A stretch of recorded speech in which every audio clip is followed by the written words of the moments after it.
Welcome back to another Deal of the Week breakdown.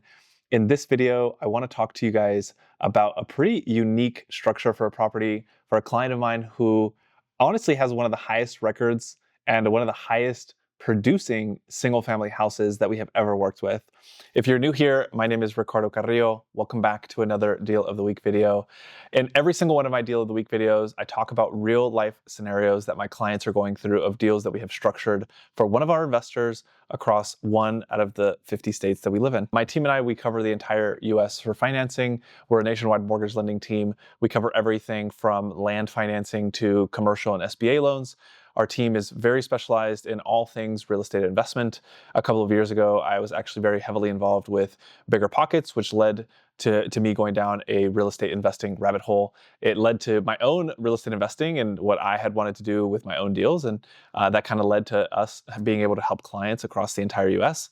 Now I get a really good bird's eye view on what other people are doing in different states. We have amazing realtor partners that we work with in every single state. And honestly, it just gives me a lot of feedback to what our investors are doing, what kind of strategies are they leveraging to continue to purchase more real estate, how are they finding deals in these different markets. People want to say that it's hard to find a deal, and I don't disagree with them. I think it is hard to find a deal, but if you have the right team behind you and you know what kind of deal you're looking for, chances are we can find it. Now, this was a client that we actually had worked with multiple times already. And the first time that we purchased this property, we were able to purchase the property with a significantly low down payment, which actually led to them getting a really high interest rate. Thankfully, the work that they had actually done to their property led to a massive equity increase. And with this massive equity increase, it actually allowed for them to save almost 3% on their interest rate. It's absolutely insane.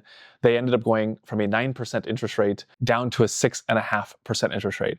And that's what I'm going to walk you guys through. I'm going to show you the power of being able to do a refinance like this. And they had such a small break-even time frame. That's something that we'll go into as well, because one of the things that I realize, especially now that as we're getting into more refinance territories, clients are having difficulties in understanding, does it make sense for me to refinance now? Or should I be refinancing later? And the biggest thing is, it depends. It depends on where your existing loan is. It depends on your existing financing structure. It depends on what your closing costs are going to look like when you do a refinance.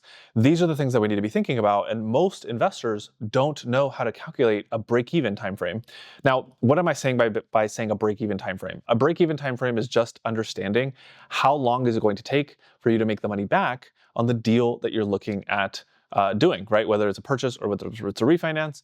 If you have, let's say, $50,000 in expenses for this deal, and you're going to be saving $5,000 a month, it's going to take 10 months for you to break even on that 50 grand that you're spending. So what's important here is that when we're looking at doing a refinance, we want to see how long is it going to take for you to break even, especially if you're paying for a lower interest rate. There's a lot of clients that we have who are paying for rates in the 4s and the 5s right now. And in order to get to that point, you are paying for some sort of cost, but at some times it does make sense depending on what the break-even time frame is. And I'll walk you guys through how we did that in this example for it to make sense for this client to actually go through the refinance. This client owns an amazing, amazing property in Sedona, Arizona. It's an amazing short-term rental market. If you know anything about Sedona, you know that most properties in Sedona are over $2 to $3 million, typically for a luxury Airbnb. And this client has this property producing well over $400,000 a year in revenue. It's one of those things that when you do design right and you focus on these luxury high-end Airbnbs, you have the ability to drive crazy amounts of revenue just like this. Now, we ended up using a unique loan program. The loan program that we actually used here is called a NonQM Full Doc. Now, a NonQM Full Doc stands for non-qualified mortgage. It's an alternative way to do a refinance or a purchase where we're using slightly different guidelines, lending guidelines, to review your information and making sure that you qualify for the loan. Now, the reason why we did this is because a non-conventional full doc loan actually got us better pricing than if we were to be working with lenders doing a jumbo loan, for example. Because this property is an expensive home, it actually had appraised for appraised for 3.3 million. And so a property that is over a $2 million loan typically leads to different kinds of loan programs, and that's essentially why we ended up using a non-conventional loan. It's one of the perks of working with us where we have the ability to manage and see different lenders and what they're offering. We got to see, what programs were being offered for jumbo financing and what rates looked like. And then we also got to see, well, what does a non-conventional loan look like? And am I getting better rates by doing this? That's exactly the reason why we ended up going the route that we did here. Now, this property is a single family home, as most houses are in Sedona and most Airbnbs are also single families. It sits on 0.4 acres. So it's a little bit under half of an acre. It's over 5,000 square feet of living space. It's a 5-bedroom, 4-bathroom house, and our client did this as an investment property. One thing to note is that when you label the property as an investment, you're going to get slightly higher interest rates than what you would on a primary residence. However, we were still able to secure an amazing interest rate for this client, regardless of the fact that it was an investment, because of how much the property had actually appraised for.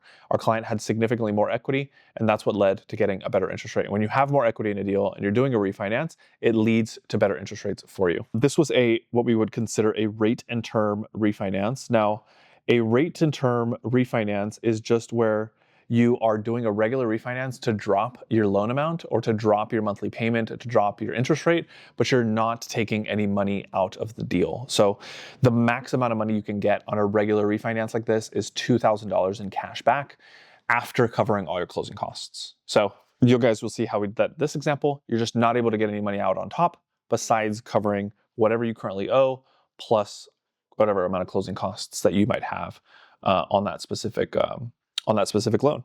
So this property ended up appraising at $3.3 million. Jumping into the nitty-gritty, which was phenomenal, especially because they had just purchased the property like less than 9 months prior to us doing this refinance. The loan amount was at $2.4 million, $2.434 million, and that was almost the same loan of when they actually purchased the property. And I don't remember the amount that we purchased it for off the top of my head, but appraising for $3.3 million, it appraised significantly more, which is the reason why we had so much equity, because that left our loan to value at a 73%, 73.78% to be exact. Loan to value is just how much of a loan do you have relative to the appraised value of the property, and that's what actually led to our client getting a better interest rate here. Now, the term of the loan was actually a 30-year fixed. It didn't make sense for us to do any adjustable rate mortgages. An adjustable rate mortgage is just when you have a fluctuating rate. A 30-year fixed, it's fixed for the whole 30 years. Your payment won't change besides property taxes and besides insurance. Those are things that can always change on you. The interest rate was at a 6.5%, which was absolutely phenomenal, especially for where we were at before. And that's what I was mentioning to you guys, that our previous monthly payment was $19,400, almost 20 grand a month at a 9% interest rate. And you guys will see what we got it down to right now. Principal and interest came in at $15,389. So $15,389. The number I was giving you guys of $19,000, that was actually principal and interest. So just of these two, we're at over $4,000 a month in savings, dropping the rate from a 9% to a 6.5% in a matter of less than 7 months or less than 9 months, which was absolutely phenomenal for this client. We're saving them so much money. That $4 grand is going straight back into their pocket because, like I said, this property is already going to be projected to do, or at least for 2025 when we did this, it was projecting to do over $400,000 in that year. Phenomenal deal for them, and money going straight to their pocket. Because we had more than 20% equity and this was actually already a non-conventional loan, there's no monthly PMI. We don't have any PMI at all on non-conventional loans. Homeowners insurance came in at $582 with 91 cents. Property taxes were more expensive. We came in at $732.19. Perfect. HOA was $0. No HOA in this area for Sedona, property taxes and everything. Total monthly payment came out to $16,700. So $16,704 with 69 cents, which was still even lower than just the principal and interest payment alone of what they were paying before of 19 grand. It's absolutely insane. Closing costs were so minimal. Closing costs on a deal of this size were so minimal because we didn't want to pay anything for the rate. And that was because we knew that they're going to refinance again in another 6 months to a year. Once we can see a rate in the 5s, it might make sense for them to do a refinance. Total closing costs came in at $14,758 with 98 cents. In just that alone, right, we have $4,000 a month in savings, $4,000 times 4 is 16,000. So just their closing costs alone was less than a 4-month break even. The reason why we did this was because it makes sense for them to refinance potentially after the 6-month mark, and that's what we knew. So we wanted to keep we wanted to keep the break even less than 6 months. And so again, break even calculation is super simple. It's how much money are you saving versus how much are you actually paying to do the deal. And so in this case, total closing costs around everything was 14 grand, which led to them having less than a 4-month break even. And so in a couple months, we're already going to be doing another refinance for them. And it might make sense at that time, assuming that we can have another, $2,000 or $3,000 monthly payment savings at that point. So again, that's why sometimes it makes sense to do a refinance, regardless of maybe if you're only saving, let's say 1% or 1.5% on the rate, you're going to have a really low break even. Let's continue to take advantage of those refinances, and let's continue to take advantage of lowering your monthly payment, especially on investment properties, because that's just more money in your pocket for profit.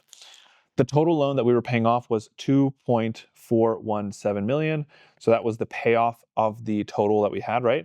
And then we didn't have any debt consolidation here because we didn't pay any closing costs. We didn't pay off any debt in order to qualify. And so the net cash back for our client, actually, the total ended up going at $2,456 with 24 cents. Now, this specific lender actually allowed us to go, the specific bank, they allowed us to go over the $2,000 cashback number. We didn't really need to, but we wanted to make sure that our borrower was okay. And we also structured the closing at the beginning of a new month. And this is something that I really like doing for refinances, especially on payments of this size.